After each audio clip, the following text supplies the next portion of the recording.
There we are. Greetings, everyone. Welcome to the Independent Producers Organization live showcase. It's today we're doing a show on Wednesday, the 11th, which is World Population Day of all things. I guess it ought to be World Overpopulation Day. We're still coming down from those 12 soccer players and their coach being saved, and good. it's everybody.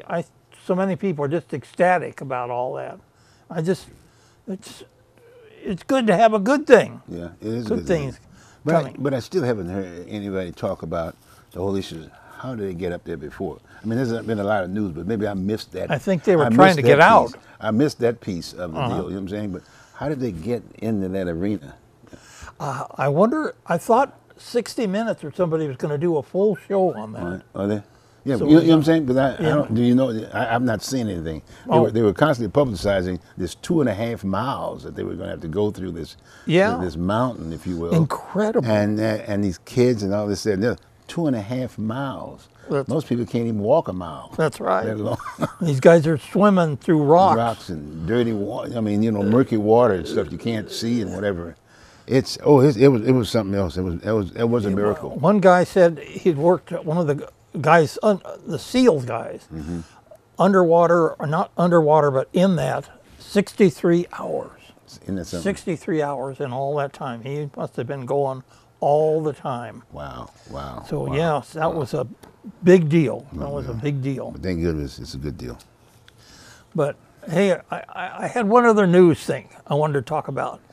There's a Reed College student, and this lady was doing some experiments. She went down to Galveston, to a lagoon, to get toxic dirt and bring it back to Reed College so she could do these studies. She came up with a thing that allowed plastic to break down. If she is successful, and that is successful, that is huge. That's tremendous. Boy, that would take care. To dissolve plastic. Wow. Imagine the landfill on that situation. Right, I thought that was just great. Landfill. Wow. But I got to tell you, the best part is when she realized what she had, she called her mother. Really? I thought that was fantastic. Wow. So anyway, Now, does she keep the patent, or does the school keep the patent? I don't know. They're still I mean, often, those folks, they haven't got that much money. They quit school, they quit school, and then some other entity opens up a business. Oh, sure. Right? And then they start. I mean, in all due respect and fairness, I mean, should it not belong to the university? I'm You for would that. think. That's great. Reed is a pretty special place. It really is. Or maybe they're getting half of the bennies. I bicycle across around Reed. Okay. Always enjoy that. Okay, but we're mostly talking about immigration. Seems to be the biggest problem. This last thing, several days ago, there were a whole bunch of people down where you go into OHSU down below down there, and there was a whole bunch of them. And then an hour later, they were gone. And I finally figured out, I think they were in front of the Immigration and Customs Enforcement location. The ICE situation? ICE. And they've been protesting against ICE. ICE is trying to keep the most vicious criminal gangs out of this country. That's what they're trying to do. And these people are protesting against that. So I'm just baffled by that. Well, in all due respect, it's all part of law enforcement, right? It's law Okay. enforcement. It's all it is. It's just this is not an entity that was created by themselves. This was created because, as a result of that, they basically specialize, if you will, in certain events. But it's still law enforcement. Right? Yeah. You got me? That's right. And we need to look at it that way, as opposed to making them so-called bad guys. They didn't select themselves. And of course, the thing is, recently it's this caravan that's been coming up from South America. That's been the big deal. And when they come to our border, the adults are, well, as far as I'm concerned, they're guilty until proven innocent because they're illegally entering our country. So they've achieved a criminal status in a sense. So their children have to be taken away, and that's why until they change things, they had to be taken away. And all these people, oh, they take away children. No, they did it for a reason. The reason was because those people came across, the adults came across the border illegally. All the adults had to do was not come across to go back to their country. And you know, we hear all these things about why they want to come across. They say they come in this country and talk to the agencies, we'll say, and they have magic words, like we have gangs killing and raping and beating us and doing all this. When they say things like that, it makes it hard for our country to refuse them, even though they're one, they've come in illegally, and two, they've lied to them. They're lying. Now, I'm not saying every one of them, but there are some real problems out there. And they just say, oh, you know, I think maybe we could have a guest from them on there. But I know what they'd say. Oh, we want a better life. Well, how come you didn't make a better life where you were?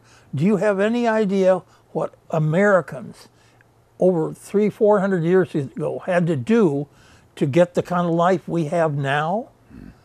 They had to fight and do everything to do that. And you're just coming to our country.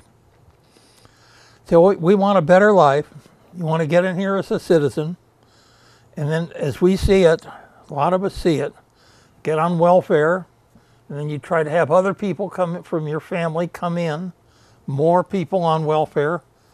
There's actually a whole area called Somaliland back east. Everybody's on welfare, and the Americans in that same area just don't want anything to do with those people because they know they're all on welfare. You know, when I talk about welfare, say, okay, what about $330 billion? Got it right here, $330 billion net after subtracting taxes that immigrants pay. There's still a cost to the American taxpayer. That's just huge. It's just huge. You know, thinking about in regards to what that process is normally, I think of late Vice President Prince is in the country. Yes. Okay. Now, basically talking to their president and those folks over there in terms of how can you know, basically dealing with the whole issues that we've got unemployment issues or whatever, but you got issues here and I understand you're doing this, and they're trying to correct those issues. We're trying to correct the issues so the folks will not be coming over here. But then there's this other piece that we're, in all due respect, that we're finally addressing, because people are just coming to the country and not going through a process. Because if in fact a person wants to come in under asylum kind of a situation, there's a process to do that. You got me? They have to come through, give the paper, and then they basically hold you for a certain period. They have to find out whether or not those things are happening and contact the whatever, and then basically on that they will try to either take in so many folks, but there's a process. That's what I'm just trying to say. There's a process, because we did that whole situation up some time ago with the Russian, the whole piece with Russia when they had all of the killings and this, that, and the other. Remember that one? And we migrated a lot of those folks who were going under these prosecutions and killings and whatever. Remember Croatia, all that whole area? Yeah. Remember that? We did all of that. We but there was a process. We went through the process. But this is beyond just the process. Okay. This is political in many ways, and that's the concern that a lot of folks have about the political aspect of it. If in fact we got that process, and then the way it's being done now is that those folks who are coming here and not even going through that process and just basically walking across the border, and then with kids too, you know what I'm saying? Okay, fine. We are all sensitive about kids. I mean, I don't know of any American that would be saying we're anti any youth or kids or whatever. We always look at that, but to be able to use those kids, and at the same time you've broken the law when you cross that border. In all due respect, sure enough, you just can't basically put whether it be a male or a female with a child and incarcerate them. You know, I mean, we don't do that within our own system, for that matter. A person commits a crime. If they got kids at home, we don't say, okay, fine, let's take them all and go down to Multnomah County and put them in jail. Okay. You know, we just take that person. You got me? And then the idea is that hopefully their relatives and whatever and kinfolks and this, that, and the other, that will take care of those kids or whatever along those lines. But we do not all of a sudden. We take, but then in some cases we take them and put them in the child care situation. You got me? They put them in foster care or whatever. We have a system that does that. So that's the thing that I think that many of us don't understand. Many Americans don't understand that, and the powers to be are not.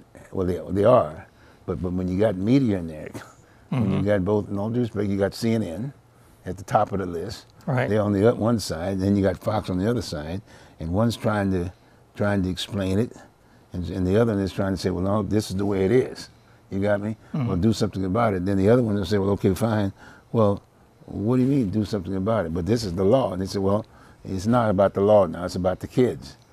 Right. You see what I'm saying? And we don't have any laws on the books that said, what do you do when someone breaks the law and then prevents them from it prevents them from taking their kids with them when they break the law. Right.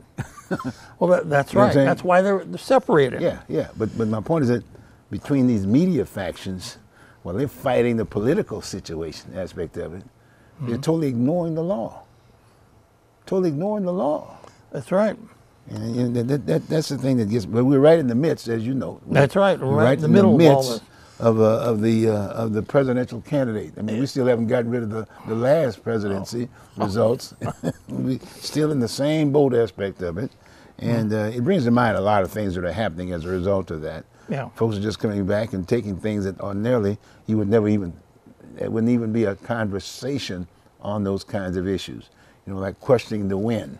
You know, you win or you lose. I mean, we've always had some contentions, almost just doing the running for that office, and then if there was anything that would really hit hard, it goes to the Supreme Court. Remember? Yeah. It goes to the Supreme Court, and then they make a decision. They make a decision, and then that's it. Yeah. That's it. I mean, I think it was Bush and Gore. Remember that one? About the tabs, you know, the voting tabs. We went through that whole deal, but we went through that process, and once that process was done, that was it.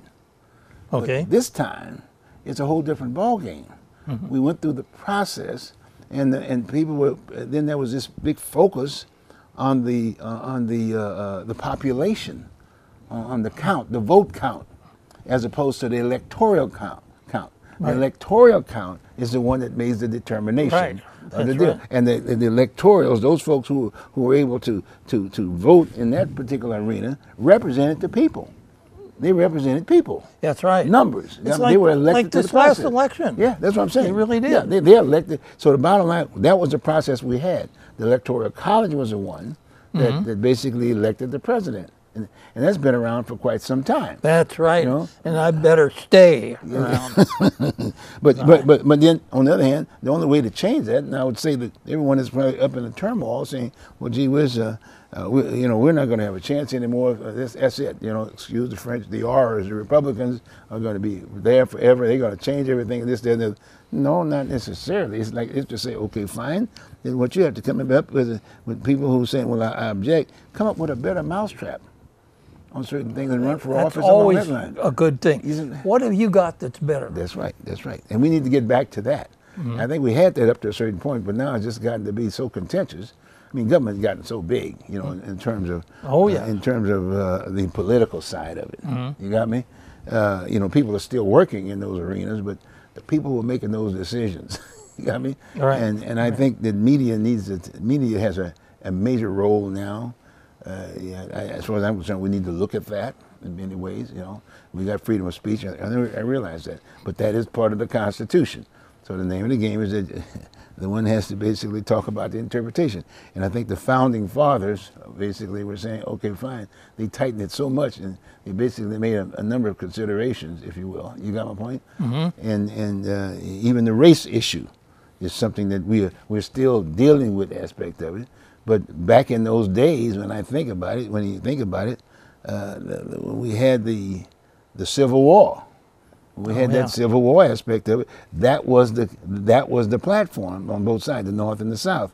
And then when the North won, i.e. Abraham Lincoln, i.e. the Stars and the Stripe aspect of it, he said, okay, fine, now let's get to the table and negotiate the deal. And from this day forward, everyone's an American. Whether you're white, black, green, red, we're all Americans. That's right. You got me? And then part of that whole deal with reference to who fought on what side aspect of it, and I'm just bringing that out. He gave everybody as part and parcel, as part of the deal, he gave everybody a uniform and an assault weapon. Okay. Everybody. All right. Blacks, green, red, and yellow, the whole 9 yards. Right. You got me? Okay. The whole 9 yards. So to me, that was.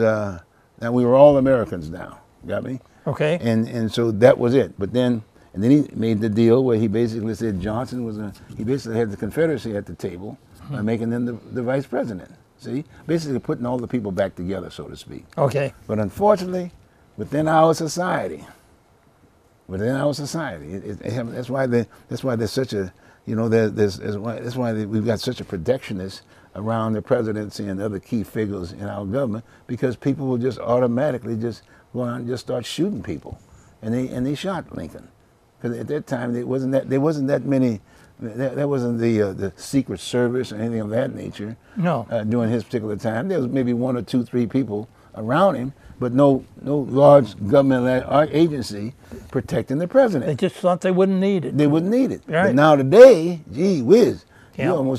you've got to have all kinds of folks aspect of it. That's right. And that's the problem. We do have, as far as I'm concerned, you know, I might not like something or whatever, but I do have the option to run for office.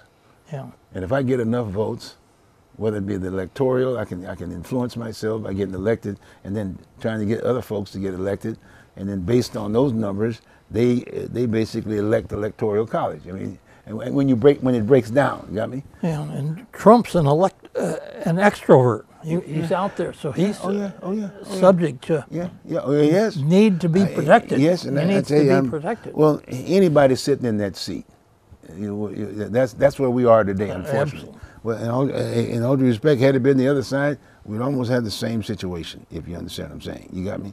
Okay. We got to get back down to what this country was about. In fact, I always like to use the Lincoln kind, these and beats. The way he laid it out was that we solved that problem then. But we just keep bringing it up, and as a result of, now we've got about 100 and some odd languages here in this country. All of that. And everybody wants their own piece, as opposed to saying, okay, fine, what is the definition of that flag? There's only one flag. That's right. There's not 100 and some odd flags. And There's if they're only not one flag. for fighting for the flag, that's right. Forget it. That's right. But see, we don't spend enough time educating people in our school system, our educational system. Okay. See, the kids, you see what I mean? We got to have that educational system aspect of it. And that's a very key point, because we're all creatures of our exposure. Would you not say, huh? You got me? Okay. And if I'm exposed to something different, saying, well, look here, I don't have to deal with this American flag. I got my flag. And I got my right. I fear that the worst. And that's the problem. I fear that. That's the issue. We haven't gotten to the point now that totally all of a sudden, all of a sudden, like I said, everybody still has their assault weapon. If you know what I'm saying. Okay. We were all issued it. I'm not giving up mine. Right. See, okay. I got my uniform and whatever. In fact, sometimes I look at myself to try to, after I started talking, from a layman's standpoint, I mean, I can say, well, okay, my great-great-grandfather was at that time, you know what I mean, i.e. the Buffalo Soldiers and this, that, and the other. And Lincoln gave us first time gave us a uniform, and I always compare that with the movie Glory with Denzel Washington. Very popular movie. You can get it. Yeah, you can get it on YouTube or whatever. It's beautiful. Okay. It's an awesome deal. But that was during the Lincoln time. Okay. He gave them all a uniform. It was a Union uniform at the time. Confederacy did the same thing, by the way, and gave them a rifle, Okay. an assault weapon. So that was way back when. Now today, I'm saying, when I enlisted in the Marine Corps, and I went through boot camp. Okay. I went through boot camp. At the end of boot camp, I was issued a uniform and an assault weapon. Right. You see what I'm saying? I could have predicted. Yes.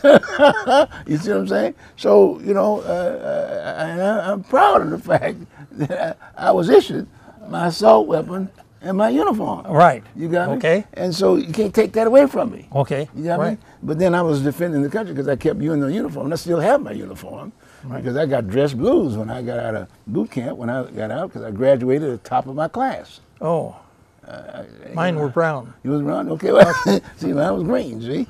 But my point is that we have a system, and I think now you and I can talk about it, but what about those young folks out there? The millennials. We don't have a draft system anymore today. We don't have that melting pot, if you will. And no one talks about the history of what this country. We need to do it over and over and over. Make it mandatory, if you will. That's right. We used to have a history class. Remember that? Oh, yeah. You had to have credits when you graduated from high school in certain areas. That's right. You had to have credits. You had the English deal, that whole 9-yard aspect of it. But we don't have American history no more. Remember we used to have American history. Remember that? Okay. In school. Right. You don't have that anymore. See, nowadays they can say, well, you can just quit school and go to GED. Get yourself a professional tutor, pass the deal. In fact, you don't even have to do that. Which leaves a lot you haven't learned. You see what I'm saying? And so, we have the capacity to do that. Right. With reference to community college. Those are government owned, people owned, right? You got me? Okay. And they can say, okay, point, this is what we're going to do. You will be spending some time on American history and these subject matters if you're going to graduate from this college, because we're paying the dues. We're paying for it, right? We can do that, right? So I think that's very key now. We've gotten so progressive and so sophisticated in some ways, but you got to have some form of rules and regs and something that educate the mind, because only takes two people to start fighting. Right. Okay. You know what I'm saying? So I just went off on that deal, but I'm pointing at, like you said, the immigration aspect of it. Those countries need to educate their folks too. Yeah. Oh, yes. Yes. See, and everybody's saying we want to come to America. Well, the reason why you want to come to America is because we did that during those particular times. We were organized, if you will. We got a constitution, but other countries don't have the same format aspect of it. But we're constantly giving monies out to these individuals, but we're not saying to these individuals, what do you do with that money? And we're giving them everything. Oh, yeah. Education, and that's health care, but that's not money. Good. No, yeah, it's not good. Even a car, probably. Yep. Yeah, the president now is going out and saying, well, okay, fine, we got the UN, right? I'm glad he's and the UN is trying to stop. It's right into this country, the UN, the United Nations. All the nations meet. And we basically built the house. We built it. We built it and stocked it and whatever, and said, okay, fine, I'm going to give you some travel money to come down here once a year, and we're going to feed you, we're going to clothe you and whatever, and we're going to all try to get together so we have an idea of what's going on, because we don't have but one earth here. We all live here in the world, in this world that we see periodically on ads and whatever, right? Got me? Okay. Right. And everybody's got all these tribes, right? But we're all together. And we just want to talk about basic things. Defense for sure, because we don't need any wars, because otherwise we're going to be doing this over and over and over. The idea of eat, we have to eat. And then we've got medication, I mean, all that That's kind of stuff. Medical. That was the discussion. But then as they developed, no one was saying in many ways, okay, fine, now I'm paying your way right now. I'm paying your way. But now at some point in time, once you start getting productive, after I've taught you, you come to the schools, we've educated you, now you need to start paying a little piece of that. Okay. See, you need to pay some of that source, because that's the thing that keeps your country going. Get me?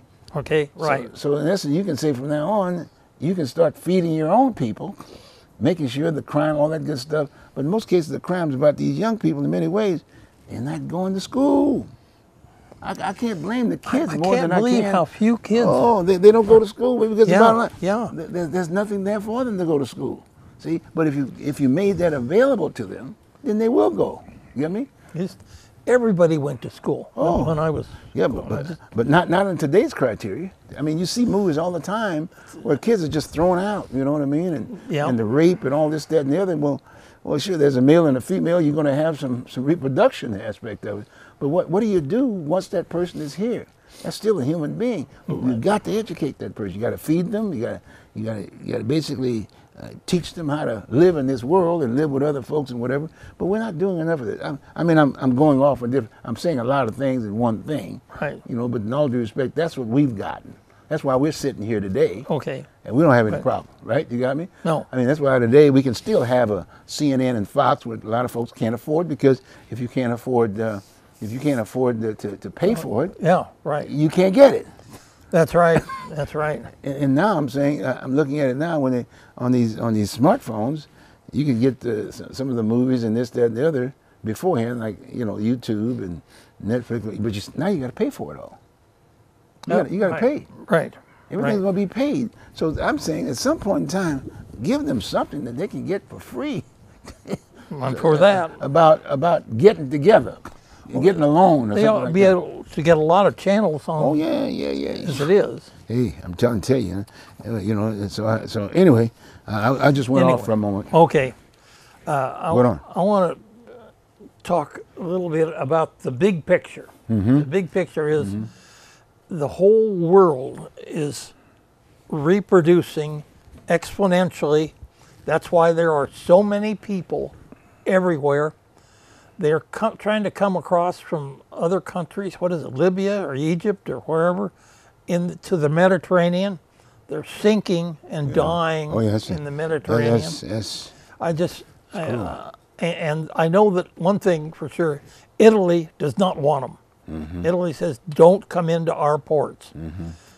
And these open arms, they call them, are boats that are trying to save these people, but what are you going to do with them when you get them? Again, the big picture is everybody is trying to and is reproducing. That's why there are so many people right now. Yeah. And it is very difficult to stop this endless exponential growth of the human race. But Rich, as you were saying, now think about it.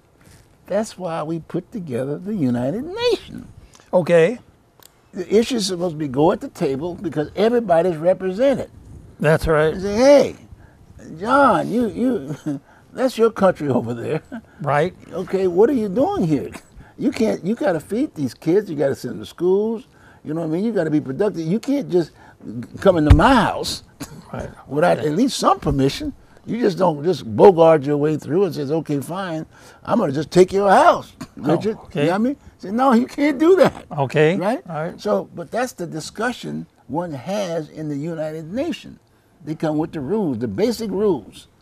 Okay. You got to take care of yourself. Now, if it gets down to the point it's just tough, well, for instance, you don't have any agribusiness, but you got some land.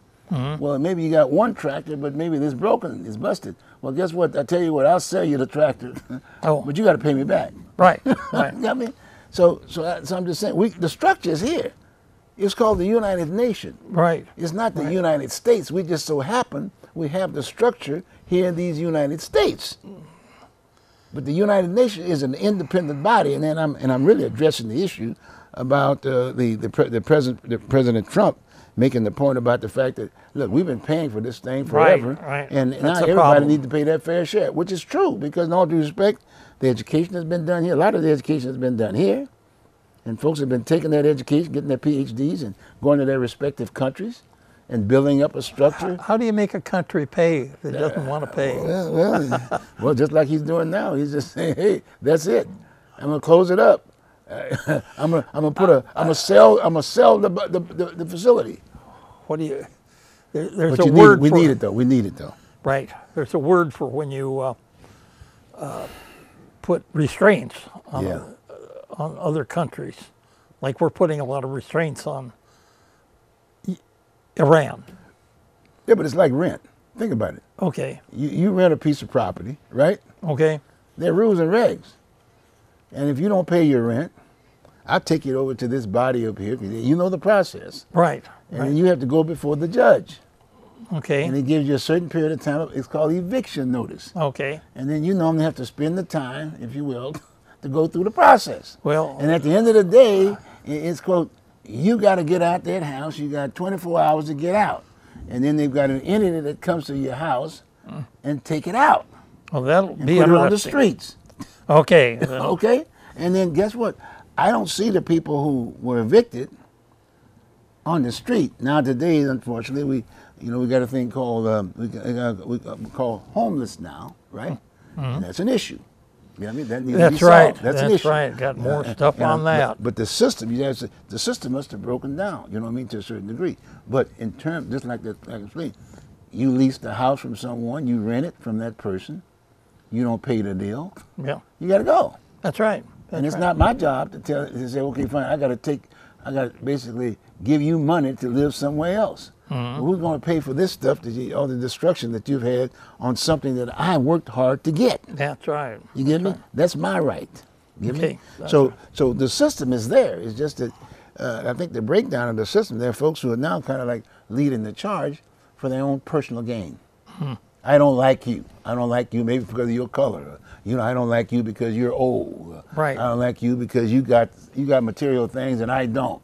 Okay. And why you have and I don't have? Well, Right. wait a minute. Well, because I'm a minority. Well, wait a minute. There's a minority guy over there. He's got more than me and more than you too. Yeah. See, but we don't look at it that way. Because of the educational background. That's what education is all about. Okay. You see, it educates you. You say, okay, fine.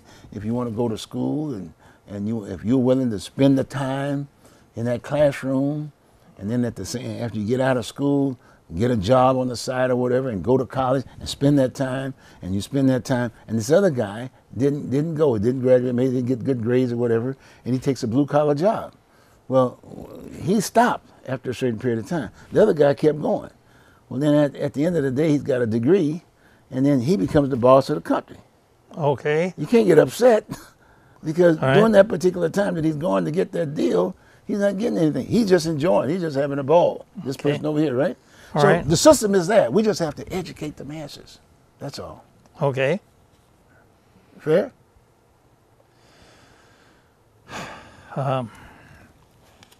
We're doing fine. I think we're doing fine. I want to.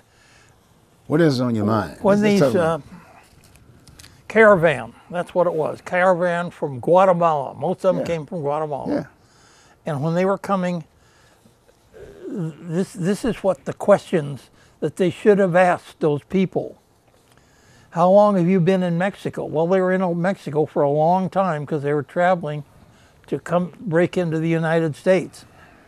Why didn't you ask them for asylum there? So that's a question to ask all these people that came into the country or trying to come into the United States recently. Then it says Guatemala is 5 times as large as New Jersey. Are you saying there's nowhere that you can go in there to hide from gangs and create your own livelihood? Why do you have to come to the United States? And Belize and Guatemala share a border of 500 miles. Why didn't you just go in the other country? You could do that without any trouble at all. And then Costa Rica is a safe country. You could go into that country. So there's some questions Well, I think to ask. I'm going to put it this way to you, and I'm sure you really understand where I'm coming from here, and I think the viewing audience will also. When you got one of these,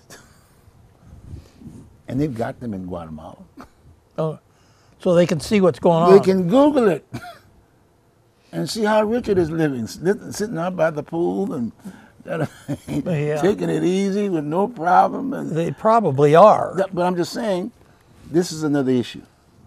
Right. That's changed the lives Change the life of of the everything, people on everything, Earth. on everybody. Absolutely. And I like it from a standpoint of the history. You can do history. You can do all kinds of things. But the people, in many ways, a lot of folks who have them are not as responsible. Let's put it that way. Oh, They didn't go through the education system. okay. And it's not, in all due respect, in many ways, it's not their fault. It's the system's fault.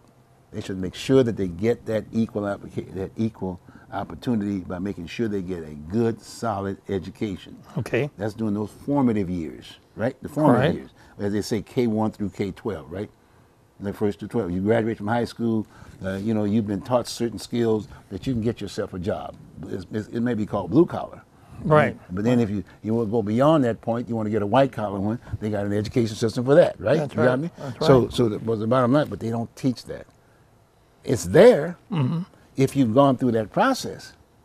Because when I Google, I can Google who Lincoln was all about. I can Google the Civil War.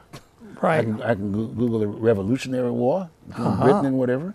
I can Google the Civil War, right? And you can just see it right there. But a lot of folks, hey, they're interested in other things, maybe dancing and a whole bunch of other goodies, if you will. You got me? You can Google crime here. That's You right. can Google guns.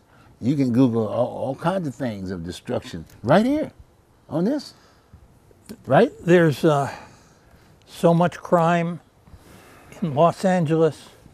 I almost, when I read, I almost get the impression that the gangs have taken over the city. They control certain things Yeah, in yeah, Los Angeles, yeah. and I don't know those people can put up with that. Yeah. Just But then as time goes, on that point there, whether you are rich or whether you're poor, you got to eat. that's true. Everybody's got to eat. Right. Right. You got to have a place to sleep. They do too. That's right. You got me? Right. That you got to have those basic things. And when you get hurt or you cut yourself or you get sick, you got to have somebody to respond to that, right? Right. You Right. got to have those three major things, right? Okay. And so, That's right. so consequently, to me, a gang person, to a certain degree, in many cases, is still looking at those three things. Three things. They still got to have them. They still got to have them. That's right. See, and if I can look up here and say, "Look how you looking so great," and you living like, well, gee, you ought to give me half of what you got. Well, it don't work that way. There's a process there Right. that if you do this, this, and that, you can get whatever you want. That's right. And in some cases you may not get to the top, but if you fall and you still go through the process, you may fall halfway, but you still get the whole deal. Okay. You got me? Right. The room may not, the house may have, my house may have a 1 bedroom, yours may have 10. Okay.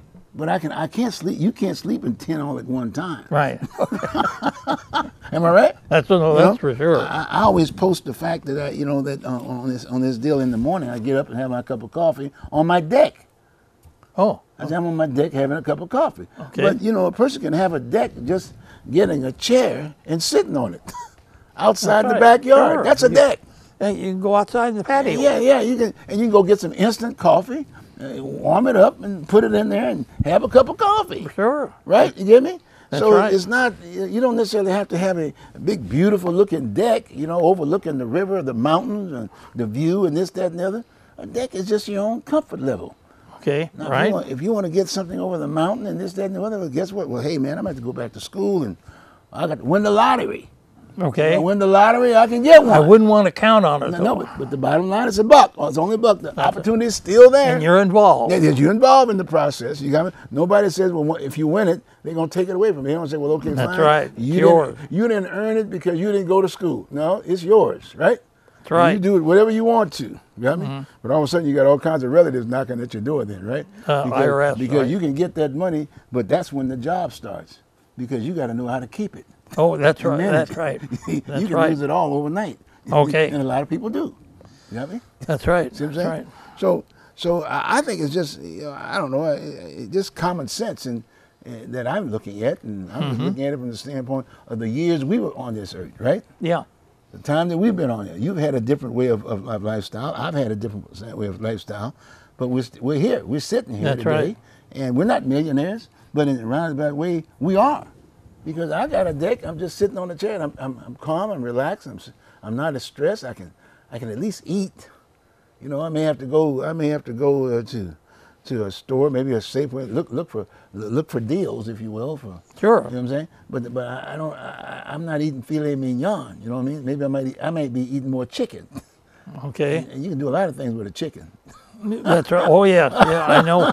right? I've had more chicken than I think I want. And still today sometimes, right? Soup and this, that, and the other. So I think we need to just kind of spend a little bit more time going back and regurgitating where we are, because the people know. Uh-huh. The people know. You know what I'm saying? You know, and I think they've gotten us too involved in this national election kind of a deal, because I don't give a darn who gets elected to president of the United States.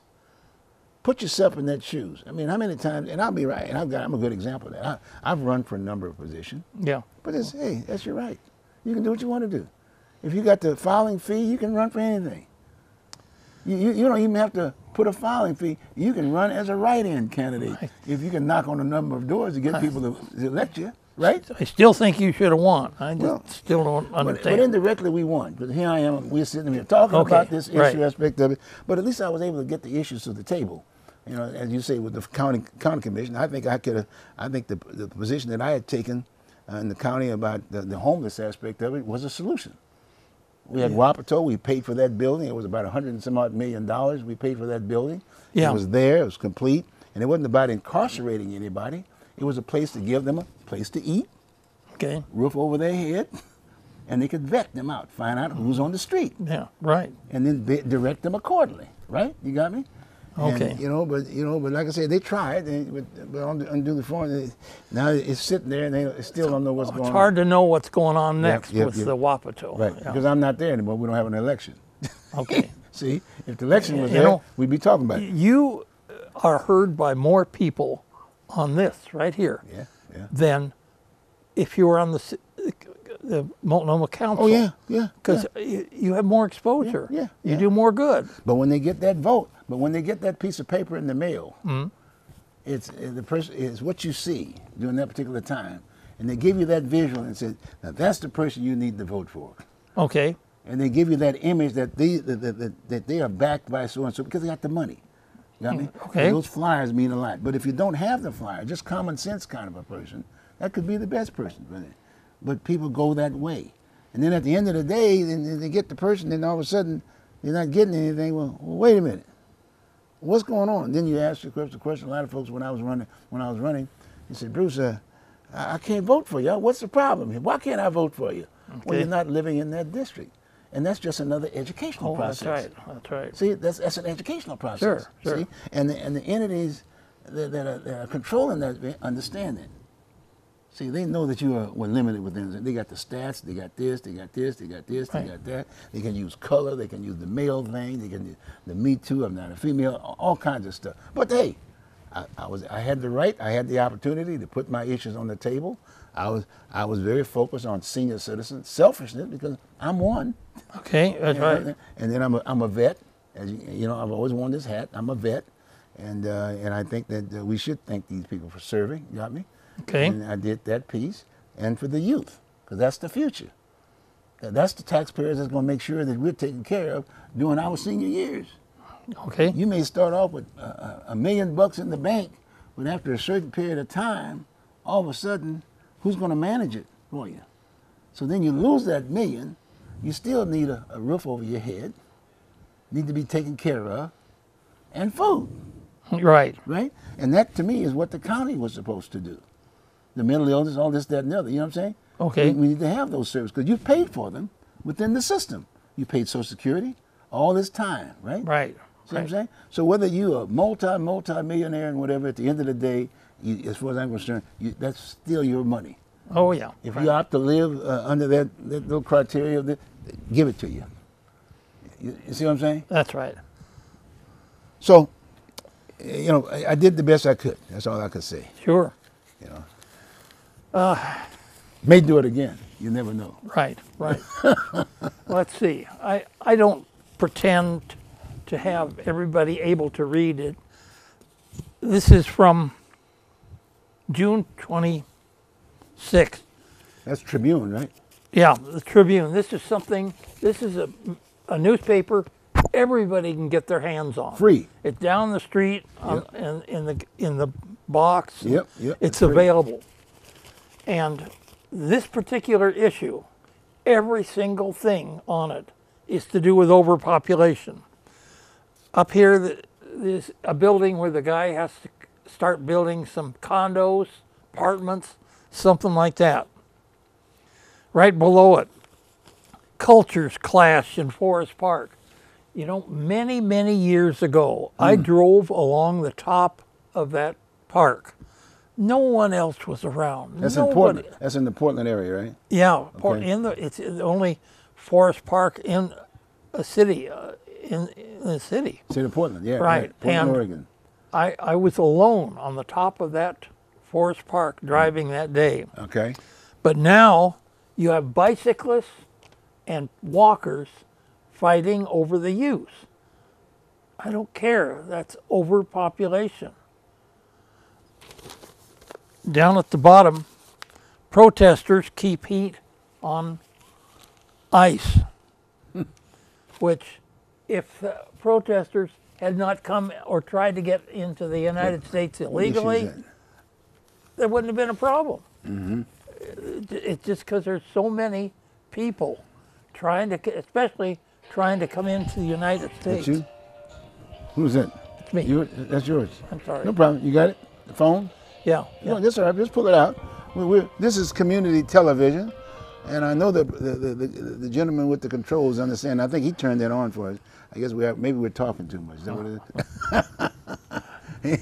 Anyway, that was the June 26th. Yeah, right. Tuesday, June 26, But most- 2018. It's just, I picked that particular one. Every single thing on that front page was to do with overpopulation. Is that right? And I just, Well, people can reference it, right? They can reference it. Sure, sure. In fact, you can Google it on your smartphone and Google Portland Tribune. Okay, And okay. denote the date, 28th. and you can get that front page issue okay. in those articles. And it would be good to read it. Everybody Sure, out there sure. can read it, because this is not a biased position that that Richard is taking or I'm taking. And it's all right. You have the opportunity to read whatever it is, and we're just trying to educate and inform. That's what Just we do. to That's do all with we do. overpopulation, Just sharing. that's all it is. That's what it is. And maybe you might come up with some idea, and maybe you might disagree. And if you disagree, you can write the station, and Richard will get the sure, letter, sure. and we'll invite you over, right? Or email the person at the end of the deal. Yeah, you have to deal with it. Oh, they can just send us a letter over here, Rich, and then we can have them on as a guest. And speaking And of come up with some that, ideas, you know. this lady, one of the immigrants, the cause of many ills. Stay Verin is her name. One of the co-founders of Oregonians for Immigration Reform. And I tried to call her to have her come on the show. All these people to do with immigration are so busy, they won't do that, and they won't. They hardly call me back. They just, it's just, there's so much going on with all these people trying to get in this country. Wow. And you were It's just- going to give her the opportunity to come on the show. I would maybe in the future. Yeah, but just come I in would and, get- and share. Immigrants, the cause of many ills. Is that it? My view, man. That's the one you were talking about. Yeah, yeah. Okay, what is this? Was this the Tribune too? No, that may be. Yeah, Yeah, that's the Portland Tribune. Tribune. All right. Yeah, Portland Tribune, and that was on that was June 14th. Okay, that was June earlier. 14th. Okay, that's on June 14th. I did that right away as soon as I saw her article. Yeah, June 14th, and that's page. What page? That's the editorial page. That's the insight, Right. the insight page, if you will. Okay, and that was by who was this? Elizabeth? She wrote the article. This was Right, This was right. her. She This was her wrote the piece. article. Yeah, she did the article. Okay, cool. Well, that'd be Now- interesting. I want to tell my favorite story. Talk to me. It's happened years ago. I think it could have been even before, just about the time Obama came in, because I think he affected it. And Del Monte, there was an ICE raid on Del Monte, and they I remember that. Here in 100, Portland. 113 or Yeah, so I remember that. immigrants, illegal aliens, whatever you want to Here call in Portland. them. Right. In the and cannery they got business. them out of there. Yeah. And within 2 or 3 days, all the jobs were filled by regular people, regular workers that had those jobs taken away from them by immigrants. Sorry, but that's the way it is. That's the way it is. Every time I see things saying immigrants don't take away the jobs, oh no, you're wrong. You're wrong. That's not the way it is.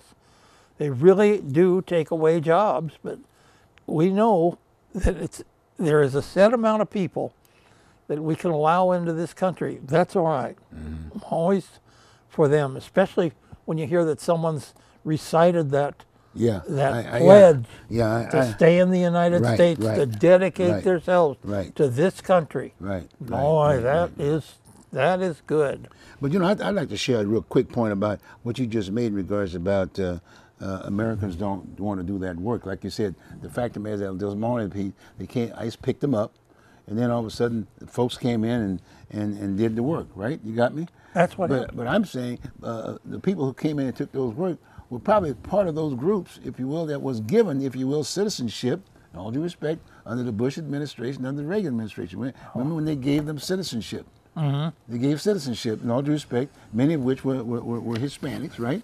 And Mexicans, right? You got my point? But they were given it. So those folks are American citizens, and I'm saying they probably got those jobs. Yeah.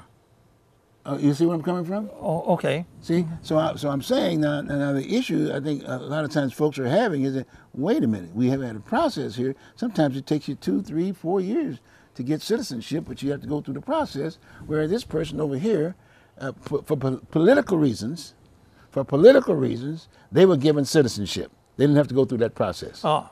You see what I'm saying? You got me? I am, but that didn't make it right, did it? No, it didn't make it right. Okay. But we did it. Okay. We did it. In fact, we did it. We did it with the folks from Croatia. We had that deal from Europeans, so it was not just a one-sided deal. We've done it with all folks around the country. Probably guided through the whole issue of the United Nations aspect of it. So because they had to come up with the criteria of how does your plan look in regards to the others. So everybody had a process, right? Right. But the bottom line is that I don't like this inference about the fact there are jobs that Americans don't want to do. That's ridiculous. That's a scapegoat kind of a deal. Yeah, that's ridiculous. Right. That's insulting. And so please don't get. And I would invite anybody that feels that they would like to counter that. Maybe that's something I don't know. Yeah. But please come in here and show your face while you're making the explanation to the public. That's right. Portland Community Media. There you right go. Here. Right in the front of Richard and Bruce, right? Right. One of the big things is 1965 Immigration Act with, let's see, Edward Kennedy was in back of that. Changed the face of this country. That was Senator. I don't care what they said. One of the Kennedys. Senator Kennedys. He just opened the door. And what did he do? What was he stressing? Letting more people in. The Immigration Act to let more people in. What year was that? 65. 65. Yeah. Wow. It changed the face of this country. It let so many more people, immigrants. What was the rationale for doing? What was his rationale? Were people getting to Senator Kennedy? Was everybody working? Again, political, right? Yeah. There was a political piece. That's exactly what it was. Because on there, I would say, okay, fine. If we're looking for more people to come and work and whatever, and we can't get them, and everybody else competing with us, we may give them the incentive and say, well, you can get your citizenship if you can meet this. But my point is that, everybody's working. At least 90% of the people are all working, right? Right. You can always have 10% of people who may not be working, maybe in transitioning, going from one job to another, or whatever. But the bottom line is that everybody should have been working. That's where I'm coming from. Okay. You got me? Not over-incarcerated like we have today. We got the most incarcerated country or nation in the world, for that matter. That's insulting. That's insulting. And there was an article that had to do with homeless people last week. Oh, I said, I don't care if I'm in jail or out here. Yeah. In jail, I get to eat and it's warm. It's hard to believe people. Yep. They got jobs. I will say too that they do have jobs in jail. That's part of the rehabilitation piece. Okay. You do the crime, you do the time. Now, that's the definition of what's the definition of crime. You don't go around shooting people Right. and killing them. You know what I mean? I'm not an eye for eye person, but that's a pretty heavy. That's another discussion. Right. I'm only interested in those persons that did certain things. You didn't pay your bills for this, or you stole something, or you didn't.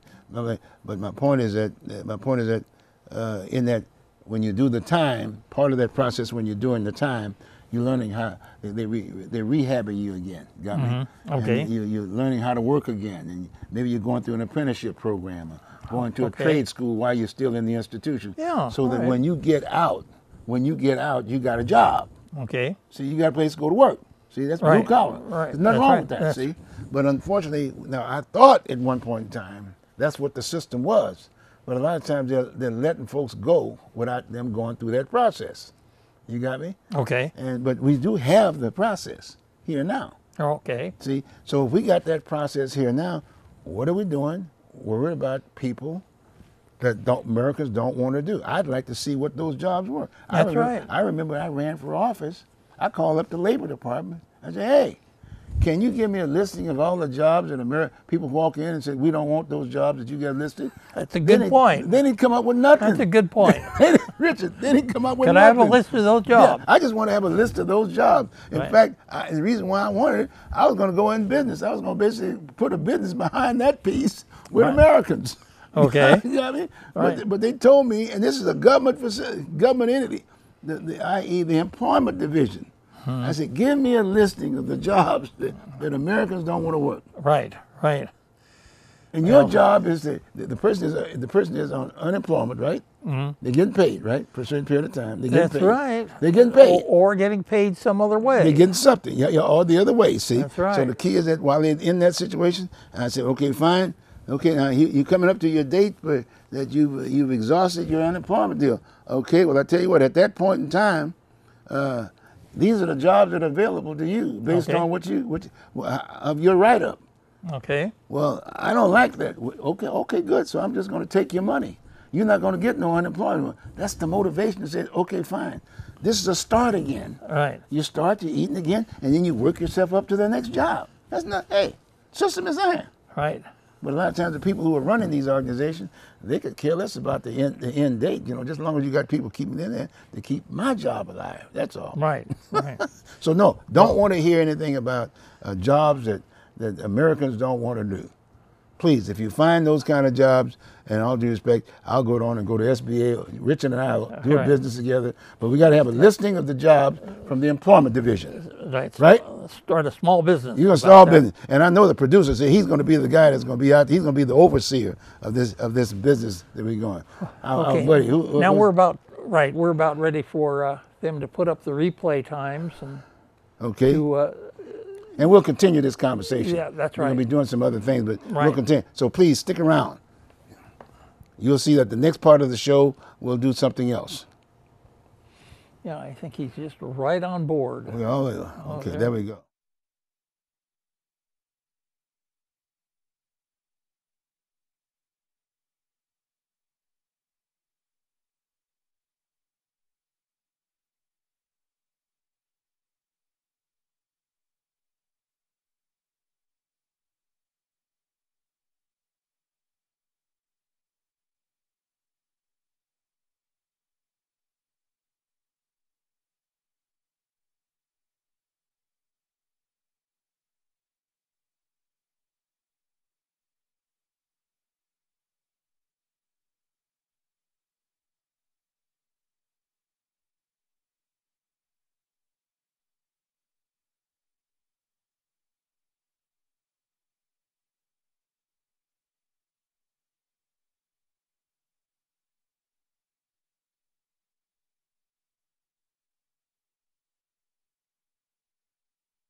Open it up again. Open the show. up Oh, again. we're back. We're looking at veterans benefits, And other things. It's all care, enrollment, and eligibility. right. You know, right. if we just do a handful of people some good, Yes. that's what we're here for. Exactly. I think there's so many veterans out there that probably, you know, I worry that they're out there, they having bad thoughts about themselves, yeah. stuff like that. Well, one of the main things, as you know, before we got to this particular point where we're talking about here right now, we didn't have any programs. I think There was no benefits or nothing for that matter. There was a slight benefit from the standpoint of retirement aspect of it. when did it all but, change? Well, it just changed. In all due respect, it changed. I think probably during the Bush administration. I think really? I think it was during the Bush administration when they started getting into the benefits and stuff of that nature. Well, on the other hand, they always took care of veterans that were hurt afterwards. They had to have. Well, no, the bulk mindset was you had to have retired.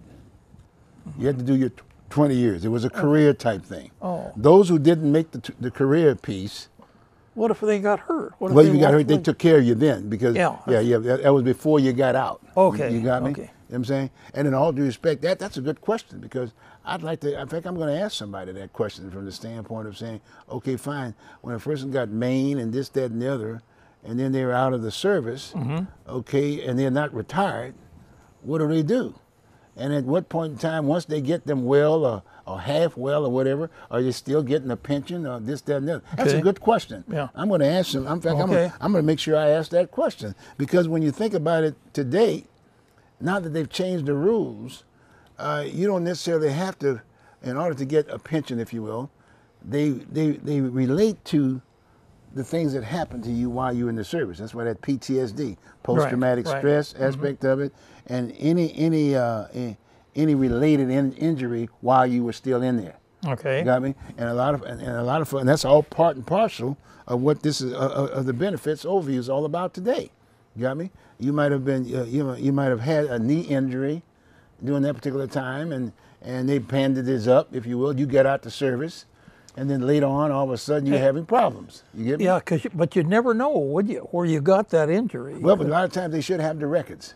Okay. See, in some cases, there's a record, or if not that, sometimes things can happen to you, and a lot of times, let's say, for instance, you might have a bad fall, if you will, while you're in there, and then you just think you're young, and you think you're okay, and you get out the service, and all of a Yeah. sudden that's plaguing you on an ongoing basis. You're just a kid. You don't. What do you think don't about? know. You got energy. You know. So what? You didn't That's think right. about it, and you just went on and lived about you. You go out and get the insurance just like anybody else. You got Or me? just going to go to your job. You just go to your job, and that kind of a deal. But the bottom line is that under this program here, it goes back in time. Oh. It goes back in Korean War. It goes back from day one, so to speak. Anybody that's living at this point in time, they've got benefits for those individuals. And a lot of times they'll say military related, so to speak. I mean, at one point in time, people were just coming in and they went through that whole process. They cleaned the process up. Now it's all military related. And then they've got your record. They've got your record.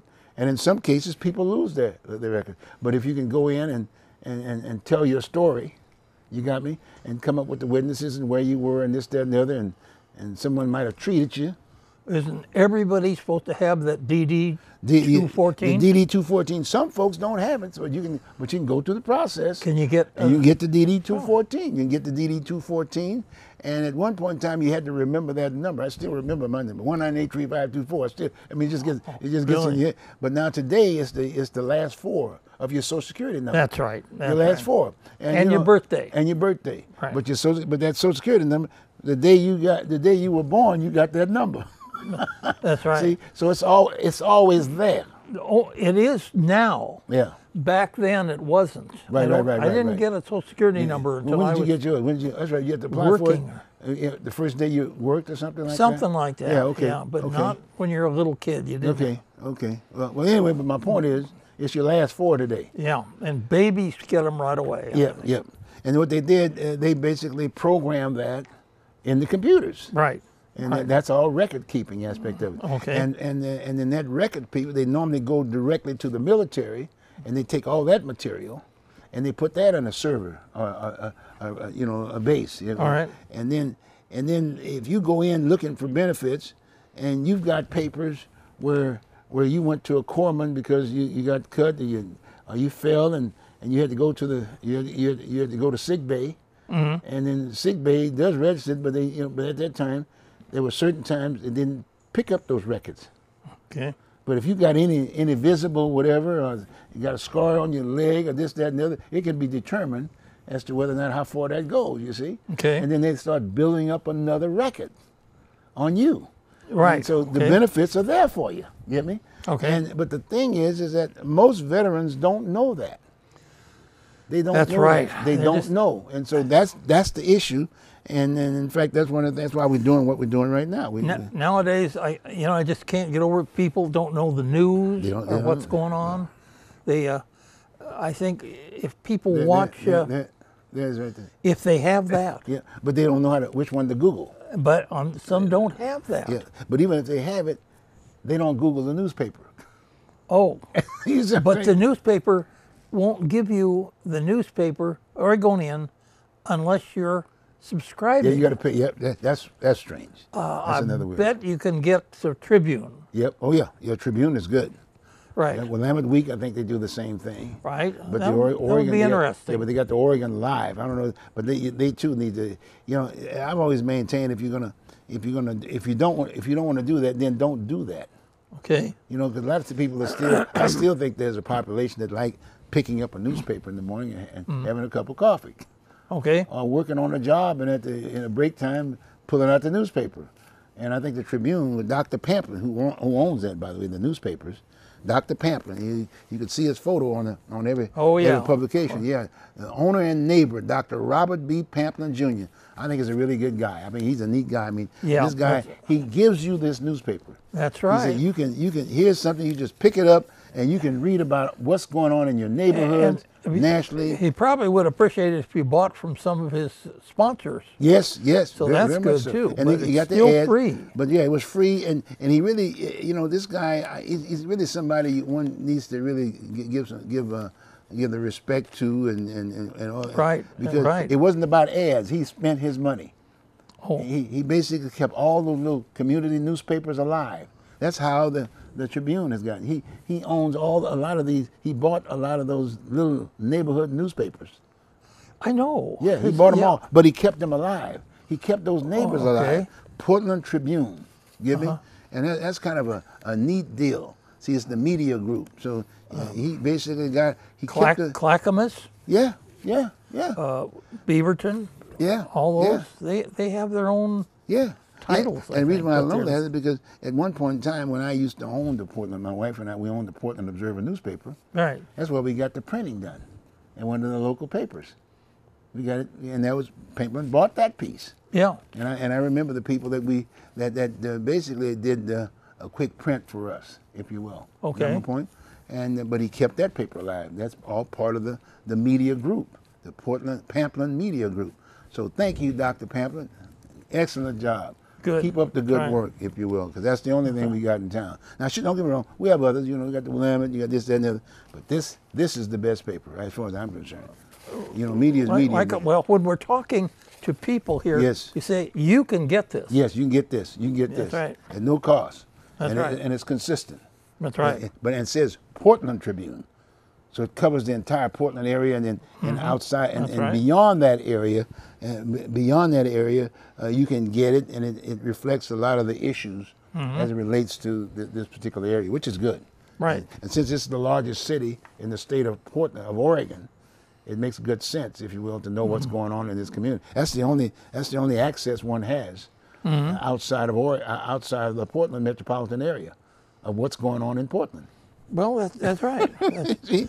So they get a copy of our paper Yes. or go on the computer. Yes. I've never tried it, so I have to do that. Yeah, this is a very interesting piece. But getting back to our VA deal, okay, so here we are today, and they've got a program now, and by the way, they're still learning, and they're still trying to outreach. That's one of the reasons why I'm sitting up here now, and that's why we're talking about this piece.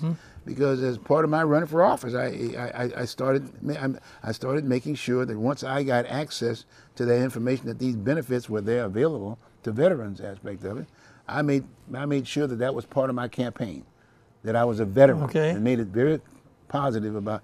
I spoke about myself being in the Marine Corps and spending my time in Vietnam, and then hopefully the idea and wearing the cover, wearing the jacket, the logos, and that kind of stuff, which is very important, and reflecting to all the services, Air Force, Navy, the whole 9 yards. It just so happened I just happened to be in the Marine Corps, and then I was in the Army at one time because I was in the Army National Guard. Okay. And I was a warrant officer over there.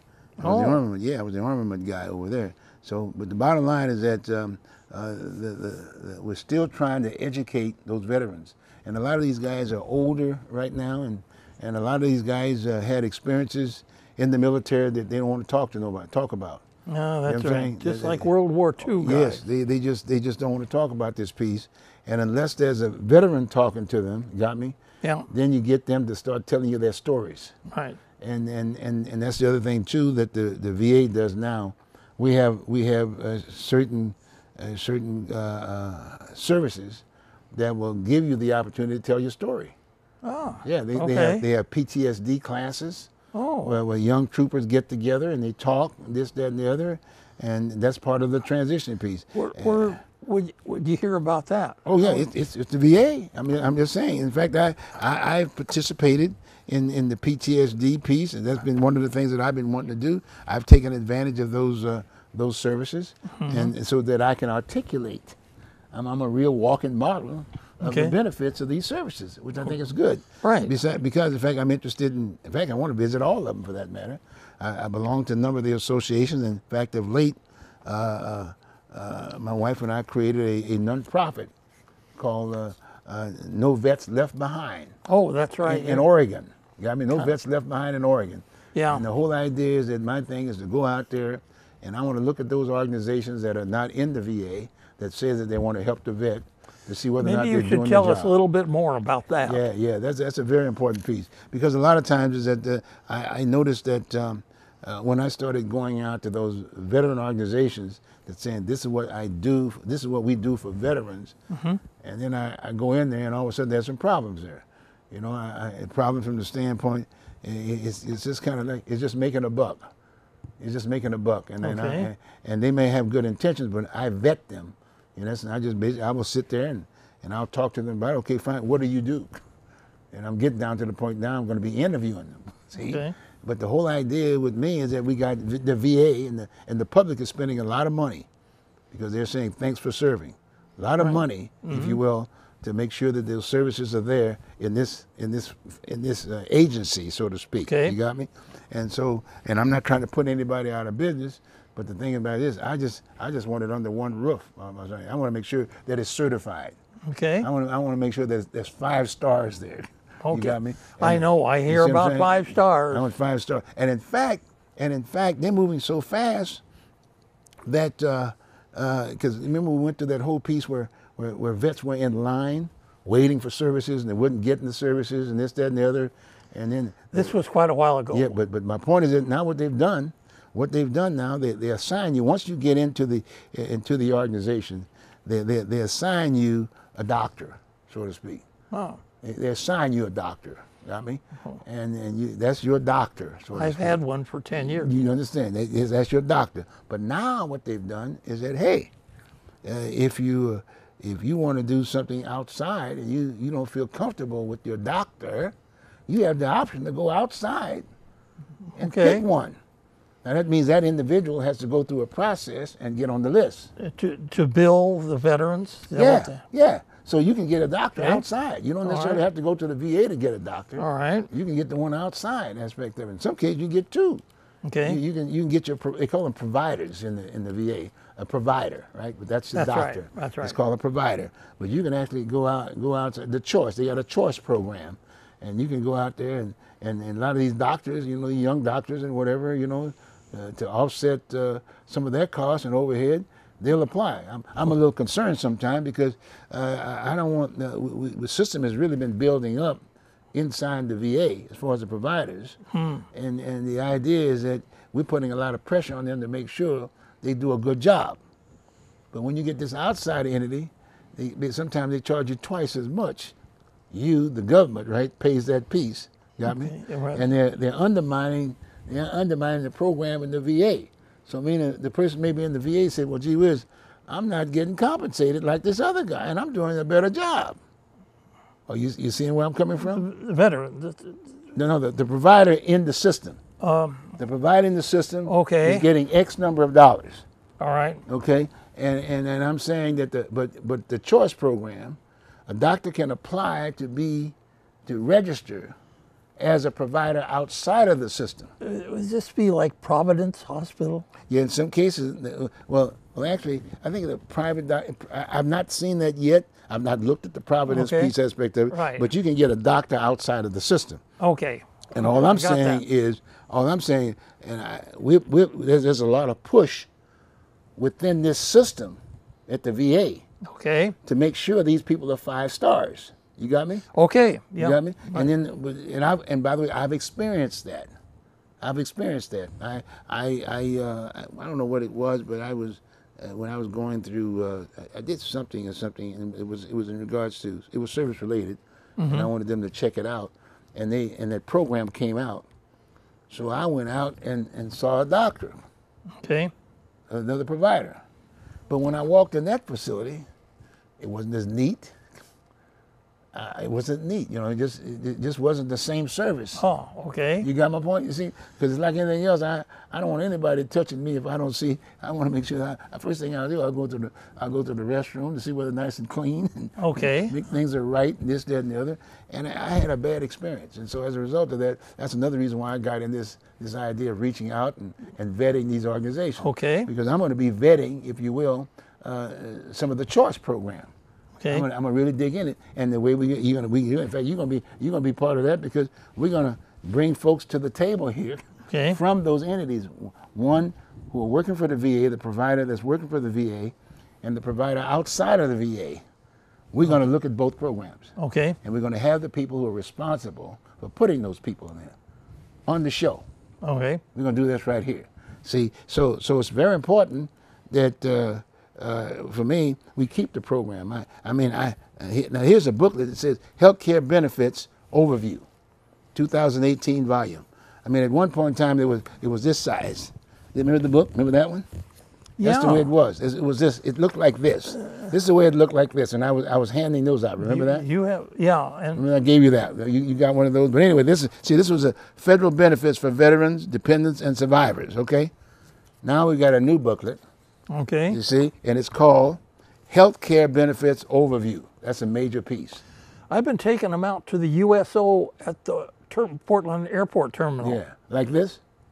Anything I can get my hands Right. on. But these are the new ones. Okay. And you'll find there's been some changes. Right. You see, now, in fact, there's even a phone number now that you can call for benefits. All you have to do is give them your last 4. Right. You got me? And if you don't have it, then they'll say, go get your DD-214 and send it, or whatever, or go to a local VA and they'll take your photo and check you out. Okay. Right. But the key is that the point I was going to make is that, and the only concern I have is that I see smiling faces.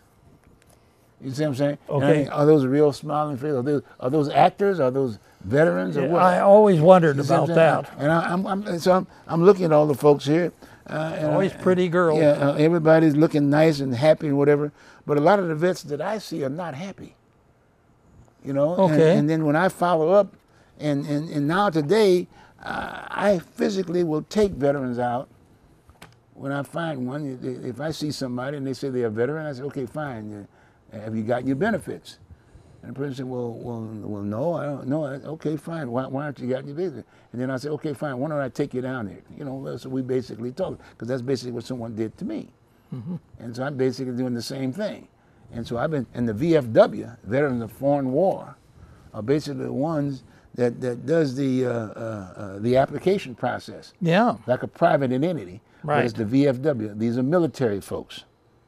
These are military folks. Mm-hmm. You know what I'm saying? Okay, just like clerks, right? They're just like clerks, but you come in and you fill the paperwork out and whatever. They go through a training process, and they sit down with you and they go through the whole deal, and they ask you the questions, and they basically get sort of an overview of what your issues are. They go to the computer, and if they got your medical jacket on that computer, they look at it and service related, or I'm hurt, or I need glasses, or I can't hear as well, et cetera, et cetera, et Yeah, cetera. that's right. And they check the thing out, and then they'll fill out the paperwork. And then they set you up for an appointment. That's right. For glasses, for ears, if you had a hernia, if I had a hernia deal, because I was always a runner. I was a runner, and I was always, Oh. I was like a John Wayne, you know. I think I could just jump mountains and stuff. Oh, okay. And I'd gotten hurt, you know, kind of like that piece. But the bottom line is that they will check you out. They'll give you a good physical, major physical.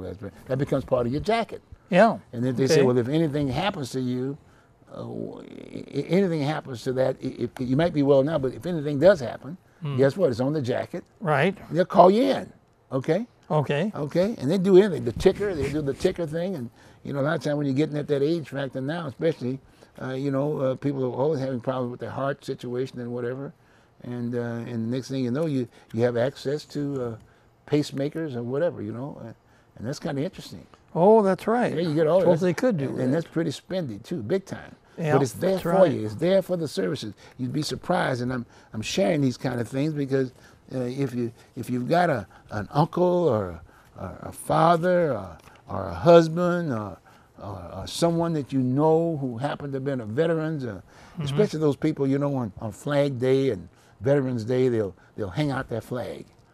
They'll hang out That'd there. be me. An older guy will hang out that flag, and I'll guarantee you that person is a veteran. Okay. I can pretty That's well right. guarantee. That's 95% what I of the time, think. they're better. And what I'll do is a lot of times I'll just drive around the neighborhood sometimes, and I'll see the flag deal, and I'll see an older guy coming out there doing that. I want to say, oh, I'm just kind of the same boat. That's right. I'll just say, hey, how you doing, sir? You know, boom. And as soon as he recognizes that uniform, he just gets right. He gets motivated. He gets enthusiastic. Your hat. Yeah, we relate. You know, we relate something. That's you know? right. And then next thing I say, well, hey, fine. You got your benefits? Well, yeah, I got some, I think. What's your percentage? Well, 10%, something like that. Are you getting the check? Well, are you retired? No, I'm not. Well, when's the last time you've been in the VA? Well, I don't know. I just don't like them. That kind of deal. Really? Oh, then I'll say, okay, fine. Well, then I'll stop and talk to him a little bit more. And if the wife is there, we sit down and shoot the breeze. And next thing you know, I'm taking him and his wife down to the VFW down in Vancouver. And we're sitting down, and I do the introduction.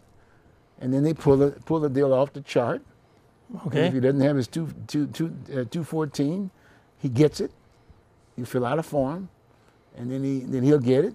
Get me? Okay. But I have his wife there, especially his caretaker there, because it's good for them to know what's going on, so they could follow through. I can never get over how the women go with the guys Yes. at the veteran Yes. up on the hill. Yes. And never saw anything like it. But that's the way you do it. So neat. Yes, that's the way to do it. So you got me? Or if not that, if it's an aunt, or if it's a cousin, if you're living with someone, you got my point? Okay. I'll get, hey, look, who's responsible? Are you responsible? Yes, I am. He's living with me, and he this, that, and the other. Okay, why don't you come on down to the VA with me? This is why.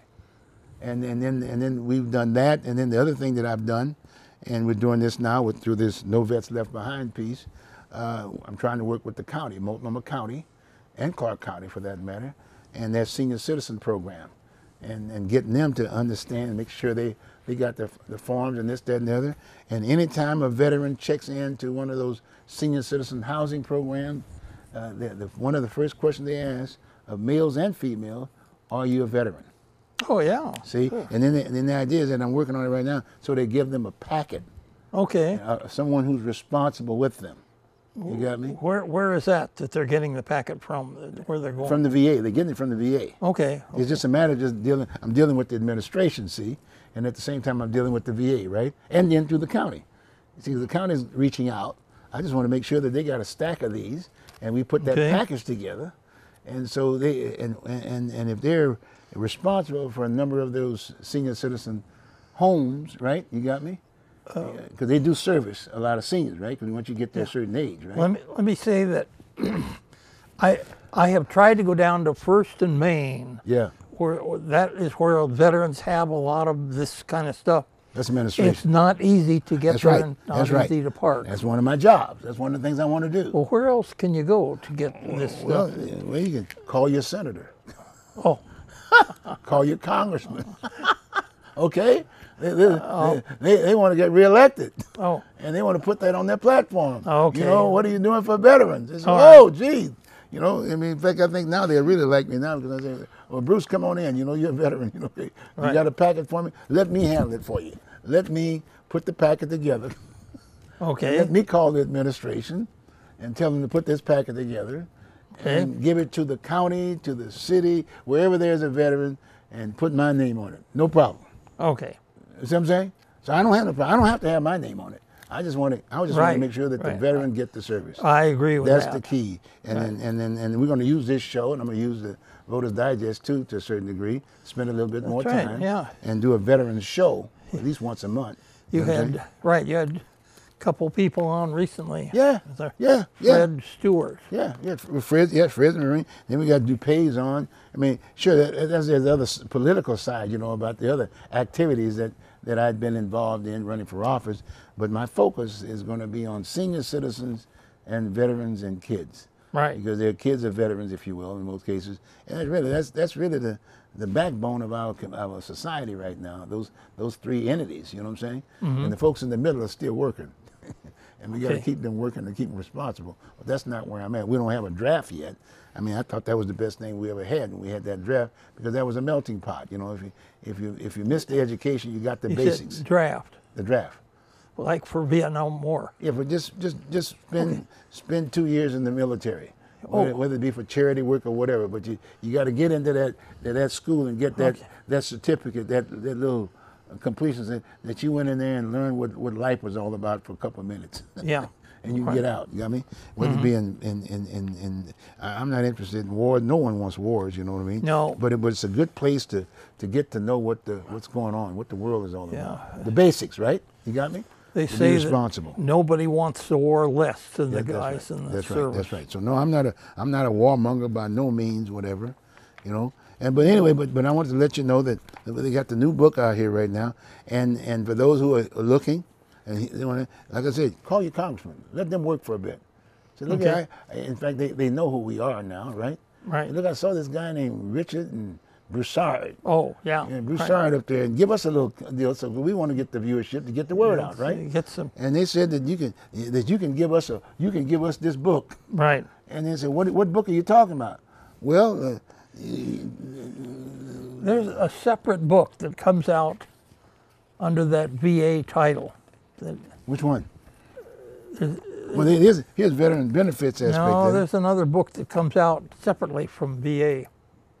Which one is that? I don't know. Well, find it when It's next like time a around. okay. It's a little newsy thing. Little newsy thing? Oh, Well, you know, the VFW, I mean, I'll say this right up front. That's the other thing. For those veterans who are getting their benefits, you know what I mean? A lot of times I don't Yeah. ask for no compensation when I'm doing this. I'm doing this on a basis. I mean, I got a nonprofit, and the person can send something, but all I'm interested in there is making sure I want to give out hats now. I like to, when I walk into those senior citizen centers for lunch, and we've got guys, you know, that are military, and we do flag raising. We do a little flag raising deal. Really? And we spend the time with some of the old folks, and now the facilities are kind of making sure that at that luncheon, we do that luncheon once a month in the area, they get all of the vets. And you'd be surprised the women that are in old folks' home that were military. oh, Women, that's right. my aunt. Yeah, She used to jockey planes around. Is that right? Yes. I forget, you know, Oh. W something. But she used to jockey planes that's right. around. And they weren't just nurses. I mean, they were doing other things, you know what I Oh, mean? yeah. And I tell you, when they start telling those stories, see, we spend the time, we have lunch with them, and folks start telling their stories, and which is good, and everybody feels good about things. And in fact, the last day, the other day, we did a deal on Flag Day, you know, just Flag Day, just recently. Oh, right? yeah, Flag it's the Day. 14th. And it was in Clark County. It was in one of the senior citizen centers over there. And Keith and I went over there with the flags. Okay. Okay, went over there with the flags, and the administrator over there, the person who was in charge of the group, They videoed the deal. I put it on my Facebook. Oh. And boy, you should have seen. Well, naturally, you got more women because they live a little longer than the men. But there were several men there. They started bringing in all of the goodies, their keepsakes, and some of them would have old flags, and some would have memorabilia, if you will, and they'd bring them with them, and you know what I mean. And boy, they were just so excited about that, and we taped that whole piece, which is good. Tell me, no one took a knee. Huh? No one got down on their knee. No, they raised the flag. I know. Well, they do before football games. Well, no, but they waved the flag. I mean, these folks are. It was a respect for the flag aspect. All of it. right, that's right. But at the senior citizen, that's what they would do. That's right. They're so the whole one. idea, that was a motivating factor. And you know what was surprising, Rich? As a result of that, I started this probably about a year or so ago. But you know, we didn't broadcast at that point in time. We just get things together because that was the Marine Corps League I was involved at the time, and so all of a sudden, you know, folks were coming out. They didn't even know who the vets were. Locally. Yeah, no, they didn't know in the facility. Oh, in the facility, yeah. Maybe yeah. 2 or 3, you know, some of them were getting benefits, you know what I mean? Maybe knew the system. Because in many ways, you know, this is a way in many ways of saving the county money. Let's say the county money. Because if the services that are offered by the VA, the county has to pay for someone to provide those services. Okay. So if they can get the VA services, then guess what? Taxpayers can get their money back. They can use the money for other things. See what I mean? So every vet that's living here in Multnomah County, who are seniors, okay. 65, going to these homes, because I'm asking that question, can you give me a listing of every vet, of every person who's a veteran, okay, in the system, and then ask that question: how many getting benefits, health benefits that the county is providing, right? Okay. The taxpayers providing. So once they've done that, you hook them up with the system. Okay. Guess what? You don't need that money. You can put that money for other things. You know, like for instance, like imagine when you get at that age factor, some of those pills now, those pharmaceuticals, that's another issue they're going to have to deal with. Oh yeah. But those pharmaceuticals, when you start thinking about some pills, $100 a piece, and That's just right. just to stay alive for a few more good days. You know what I'm saying? Just $100 a piece. Guess who will pay for that? The VA. Oh, okay. The VA. I was at a meeting today and said, Bruce, you know, we've got pills that we could just give them at $140, $150 a piece, and we pay for it. That's right, because they're veterans. But on the other hand, I'm okay on that. If you go down to, let's say, if you go to the county and say, well, hey, do you have any insurance? Because we can just go so much, you know. They're not going to just pick up that tab for that pill.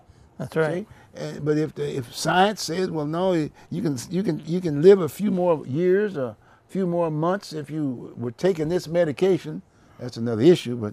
But if it is, if you're a veteran, they'll pick up the tab. Yeah, right. Give you a few more good days. Okay. And they, in all due respect, they even got homes there. You know, they really got into the homeless situation, and I'm liking it. I mean, I'm getting involved in it. We're going to have some folks here from the homeless. Anybody who's a vet, if you will, got a home to go to. Go through the benefits. That's one of the benefits. That's right. They're building housing and stuff like that. They've got one up in the Dells. Yeah. Pretty good one up there. Yeah. But they're all over the place. My point is that okay. it's going to be reaching out, and that's really where that's what I'm at. And it's very enjoyable, you know, when you, you know, I did something on Facebook the other day, and I said that I'd taken 2 vets down to the VFW to get their benefits. And people who were not vets were saying, thanks for serving. And then some of the vets called me. They basically said, gee whiz, I need help. And then I reposted and gave him my phone number. Yeah, See? okay. And then he called me. In fact, I'm dealing with him now. He's in the Army. He's an Army guy, but he can't get out the house. So at least he was aware enough. In fact, he was getting some care, but he wasn't getting enough care. So he's going to get the transportation. I'm going to meet him down at the VFW, and we're going to go through his jacket, and I'm going to help him get his benefits. Okay. You see what I mean? And then one vet I met, that was another interesting deal. I met with 2 other vets. One was over 70 years old, and he was fighting for his benefits, and he came under the old rules aspect of it. And so I told him about the new rules, where today is if you're a vet and you're over 70 years old, you get a little special attention for your benefits. If you Okay. go in for unemployment or something like that, and it's all related, if you all military related aspect of it, and let's say when you didn't know about the program, or you said I'm unemployed, and they said, well, we don't feel this for this, and then you appeal it. Normally the process, if you're in Portland, you have to go to Seattle and go through this tribunal deal, paperwork and stuff. Well, they got a new program now.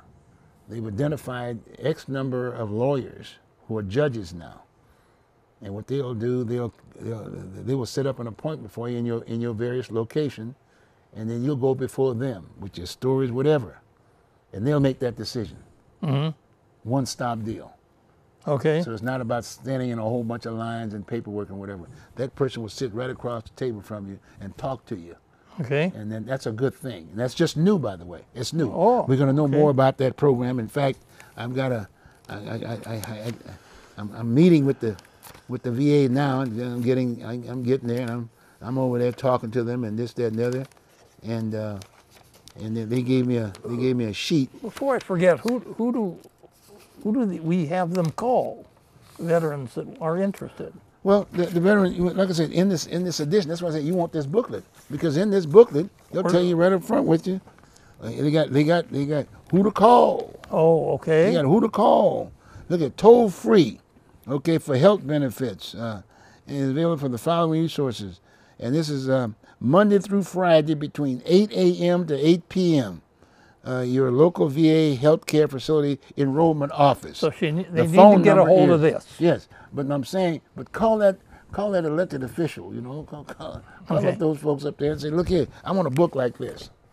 You know, Okay. and if they want to use my name, and maybe the official call me back, and I'll get it. We'll get a copy, because we all need to get this. The phone number is 1-877-222-VETS. You break that down in numbers, it's 1-877-222-8387. Okay? You got Okay. that? 1-877-222-8387. Monday through Friday, 8 a.m. to 8 p.m. That's Eastern time. But my point, you can call. Okay? And that's Okay. where you start.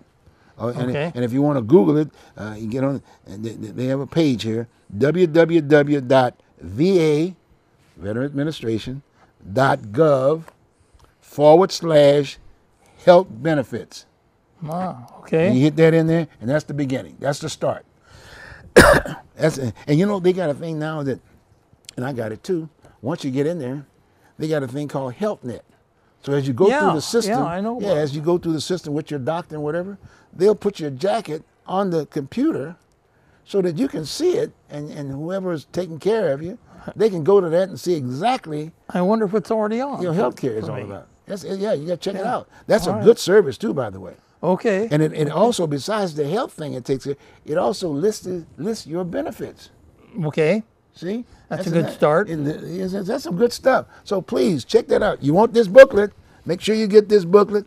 Again, like Okay, I said, with the flag and VA on it. yeah, you know what I'm saying? You know, I'm kind of that emergency guy, but you can still get in touch with me. Everybody know me. You probably got something about me in the Tribune or this, that, and the other. You know my name or whatever. And if you got a real serious situation and you want to give me a call, I'm at 503-701-0457. 503-701-0457. And like I said, you want to look at it. Maybe you could wait a couple minutes and then repeat it again. That Okay. would be better. All right. Because 503-701-0457. I'm your activist lobbyist. So to Okay. speak. That's what I am. That's what we okay? want. And my point is that the people who can make this thing start happening immediately and get that book. And I say, when a person runs for office, that's their job.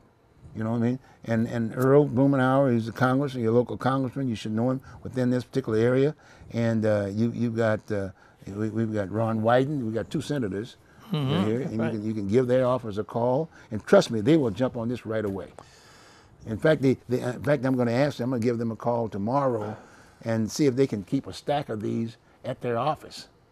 See, so a person Where's can their pick them office? up. Well, I don't have the address, but you can look up. You just Google Ron Wyden. I know how to call them on the phone. Yeah, But I don't know. But call the number and say, Okay. where are you? And do you have those books? And say, Okay. In fact, do it this way. Say, Bruce Broussard said you've got books like this at your office. Okay. Right. And they say, who? They won't say, who is Bruce? Well, okay, fine. Yeah. Then give him my number, and I'll make sure that I'll go down to the VA and pick a whole stack of those. And those. In fact, that's a good idea. I'm glad you brought that up. We'll see if we can get the congressman, our If you can delegation. get it to a place where it's easy access for people That's right, to but- go to. But that's their job. That's the whole Okay. idea. They'll All right. make sure that it'll be accessible. You got All my right. point? Because these are precious items. I just don't want those people just throw them around. They have to. That's right. Let them That's right. visit the congressman. Let the congressman take their names down and say, okay, fine. This person is a veteran. In fact, they might even give the VA a call to make sure that that person gets taken care of. Give them the same number. Again, 1-877-222-8387. That starts that whole world all over again. Right. With your DD, if you don't have a DD 214, you call that number and they'll give you that process. You call me and I'll basically give you some of the same information aspect of it. But in some cases, I might give you some added deal, or if not that, I'm in the area, and if I'm out there at the VFW, you give me a call, I'll meet you there, and I'll help you go through the process. I wanted to say that a while back, it could have been 2 to 5 years, where there was this big fuss back because veterans weren't getting taken care of, and they were letting them go, Yep. and some dying, Yep. and all of a sudden it got right up to the top of. And it's getting better. Well, what I'm saying is this was a very significant time. Yeah. When that happened. Yeah, yeah. And now it's all, you're right, it's all of a sudden getting better now. I think that was the point in time where there really was a difference. Yeah. Yeah. But you got to make sure that we want to continue improving this process, Okay? because there are many veterans out there that need these services. There's Okay. still many homeless veterans. I mean, veterans are dying at 22 a day under PTSD, Oh, yeah. committing suicide. 22 a day. Which, this last war? No. That's the All of the it. whole Oh, deal. got it. 22 a day. 'Cause I know And that there's- we need, we got to jump in on that piece aspect of it. And so, but the bottom line is that they need to know that there's a system available to them, Mm-hmm. a service available to them that will help them. I want to reduce that number Yeah. as much as we possibly can. And we'd like to Give them talk all- to them Yes. about it here. Yes, We can very, very much so. get word on Very it. much so. And the burial rights, a lot of times, when you get a certain age, you get all kinds of stuff in the mailer aspect of it, right? You get things like, you haven't even died yet. They'll sing and say, well, you need a coffin or you need a burial. Neptune. Yeah, that's kind of a deal. But guess what, though? You get that service for free. That's right. You get that service for free. And right. if you're married, your wife and your loved one can be buried with you. And her name on the That's right. thing. That's right. She could be buried with you. You can be cremated or whatever. And whatever religion you are, they'll have a funeral for you. They'll have a military honor If you funeral want. for you if you If want you one. want. And they'll do that for you. And whatever service it is, that particular service will basically be the colors that will be raised. Or if they'll even play a taps for you it's just a beautiful piece aspect of it. Yeah. And so these are services that are for you. Those veterans I'm talking to right now, and those family members, and they have family members across the board. Or even if it's a friend that knows someone, Right. you got me? And especially if you know them, hey, tell them to give that congressman a call, Okay. and tell them where to go, and give them that phone number. And in fact, in some cases, call the number for them in that office. And I'm saying that to the folks who are our congressional delegation. If a veteran walks into the office, just don't give them the book. Ask them a couple of questions. Let the staffers say, are you registered? Are you getting benefits? Fill out a form. And then if you think that, well, Bruce, we may need a little bit more help, call me up. I'll pick up that form and follow up on it. But my point is that while you got the attention of the veteran, Okay. see, I don't want them to take the book and then just throw it around on the side, That's throw it right. in the can, because people will round file it right away, right? Sometimes. But while you got them, make that call for them. Mm-hmm. Make the call, put together a form. I'm in the process of putting together a form. I'm going to ask the VA, because you got to get them to check off on that piece, right? They're going to come up with a form, and then I'm going to pass these forms out, and the same form that they fill out when they go to the VFW. Okay. And then the idea they can just mail it, see? they can mail the form, right? Yep. Nowadays, everything you do on the computer. That's right. That's So- right. That's right. That's right. So there's a lot of benefits there. Trust me, there's a lot of benefit. And Oh, yes. And the ones who have taken advantage of the benefit, trust me, I tell you, when you get your little pension, if you will, that helps out a little bit for your rent, or for your food bill, or this, that, and the other. It really puts a lot of at your face. I mean, all of a sudden, there you are. You feel whole again. Right. You got me?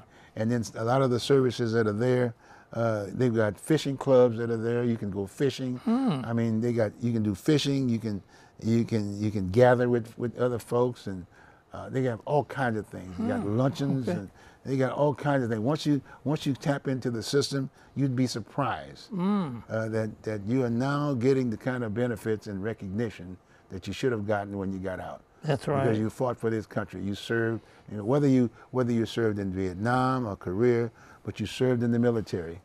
You served in the military, and you paid your dues. And when you went in, you gave up everything you That's were. right. Everything. working on. That's right. That's right. Everything That's you were right. going to do. That's right. That's right. It's gone. Now That's you're right. in the military. Yeah, you're right. That's it. You can't do anything else. Right.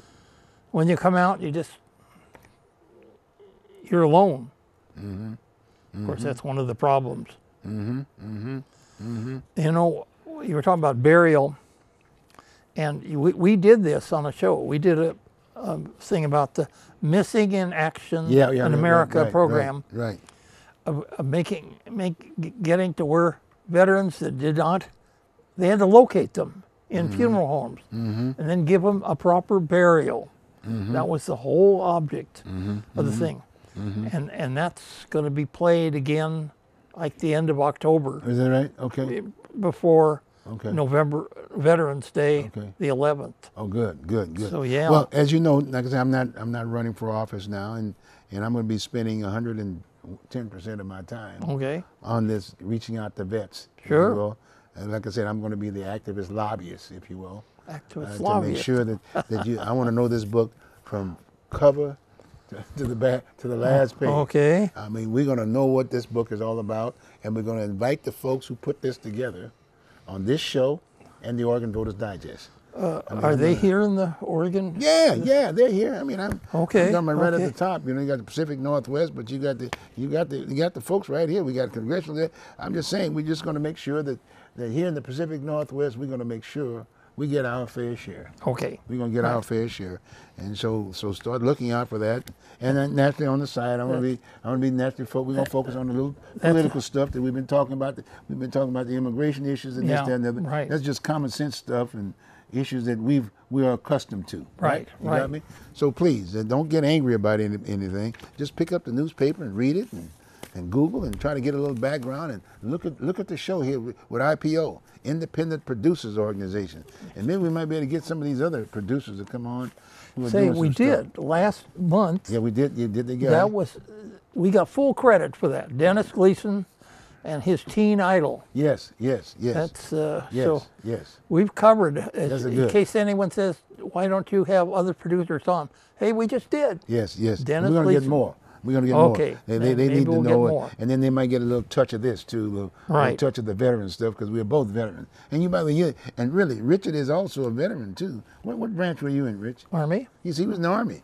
Yeah, I'm Ringo. Sure, I've been wearing the hat, but he's wearing a hat too. He's going to be wearing one soon because I'm going to get one just for him. Okay. Okay? Well, finally, we're at the time of year when you don't need one too bad. Yep. When it gets warm here. I don't know, the guy sitting in the technical room, he's sitting there saying he's having problems with the lighting. And this, that, and the other with your head, see? So he says, Probably. so he wants to do something about that piece. So I'm going to get you a hat. Oh, we all I'm gonna get we you all a need hat. hats. Okay. Okay, but we're going to be all right. We're gonna be all Emergency right. care. That's another yeah, one. that's another I've good used that already I was looking, when I for. twisted my foot. They gave me so much stuff. Just happens you have additional service, granting you a benefit. So they're doing all kinds of things to Right. do some things. Oh yeah, that's what I'm saying. They got the VA's today. I went to this meeting, and the VA Rapid Appeals Modernization Program.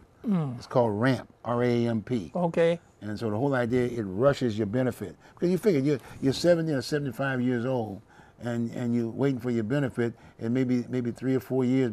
In the old days, it was 3, 4, 5, 6 years. Well, you might be gone by then. See. Oh, okay. So they're going to make a special provision for those who are 70 or better. Got me? Oh. And then within a certain period of time, you'll be able to get your benefits and get you into the system. And Okay. that's good. And then hey, right here, no matter which ramp review lane you choose, okay, these are the supplemental claim lane. Select this option if you have additional evidence that is new and relevant to support granting your benefit claim. That's when you've gone This into is this is the VA. I went to this meeting today, Okay. and it's called the RAMP program. right. So they're making some changes to cut down the line, and especially those who are 70 or better. And the VA, this is number 2, VA will assist you in gathering new and relevant evidence to support your claim. That means you tell your story, and you might have lost some paper, but you know where you actually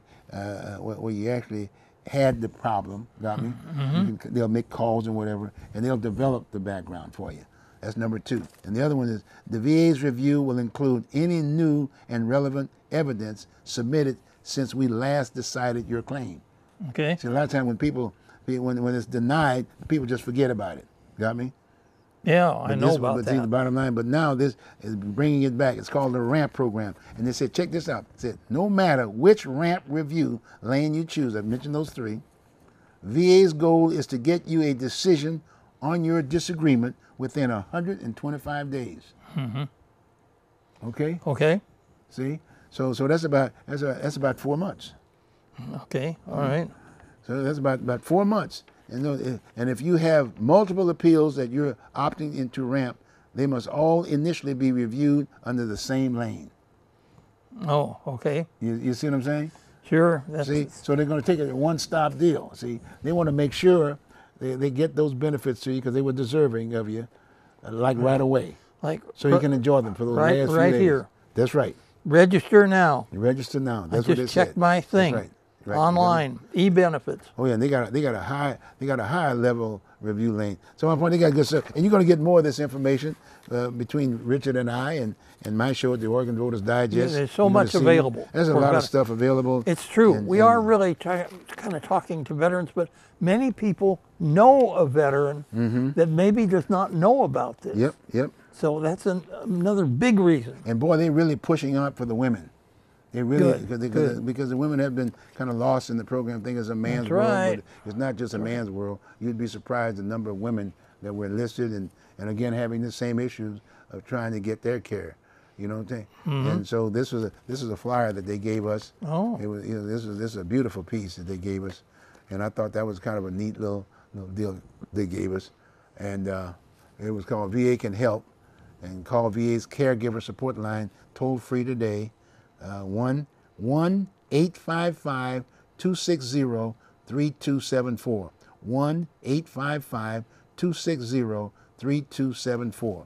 And they're really taking a special interest Okay. in making sure that women Yeah. are getting communicated to. So I thought that was good, you know.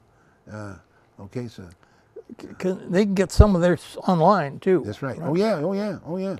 But that's So- another number. See what I'm saying? That's another number. But if they miss some of it, they should go and get online and pick up some of this information, I'm sure. And these are caregivers too. You can be a caregiver of a veteran. There's some Yeah, benefits yeah. to be had there. You know, if you're a caregiver, whether your wife or whether a veteran's living with you, this, that, and the other, you can go through a process and you can get compensated for it. And then you can still get all of the services that are available to a veteran. All right. You got me? All right. Okay? Our sole purpose is to, and this is, if you're a caregiver, that's the number I just gave you, the 1-855-260-3274. That's toll free. And it said, if you are a caregiver of a veteran, we are here to support you. Our sole purpose is to help you, the wife or husband, mother or father, sister or brother, daughter or son, or loving friend who cares for a veteran.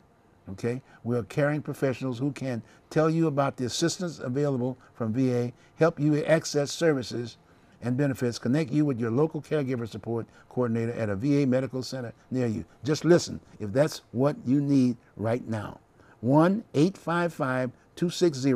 1-855-260-3274. Toll free. Give them a call. Hey, look like we're getting close to closing. There, we It got sure about a minute. is. And I think This has we've been a good show. covered some good stuff here. Yes, we're going to be doing more. Veterans Crisis Line, don't forget that. There's so much, Yes, any real help you need. yes, yes, You got these numbers to call. yes, yes. And we'll be here next time around. We'll do another blurb, about veterans benefit. I'll have some more stuff. We may even have a guest. We might have a guest, to talk to Okay. on one of these programs. That'd be great. That I'll be getting in here, and we're trying to do that at least part of the show. Well, on this end, you know what I'm saying? Okay. Very important. I want to thank our crew who has made this show possible. Just can't do it without help, and we can't do it without Portland Community Media. Yes, yes. That's What's his name? Give me his name. I mean, I realize Jim. What's his name? Jim. Tim? Okay, we might give him a little credit. You know what I'm saying? I We want to did work him say a little give him harder. a lot of credit. Give him a lot of credit? What? There he goes. See, there he is. He's really. Well, I see. We had a few more seconds. few more seconds out there? So Well, like I said, all listen, guys, just enough time to say, hey, really, get serious about this. Let's get those veterans. Let's cut into that suicide rate of 22 a day. Yeah. We got to do something about that. These guys are out there. right. They need the help. You're a family member. You're a friend. Contact the VA. Contact Bruce Broussard. Okay? Have a good one.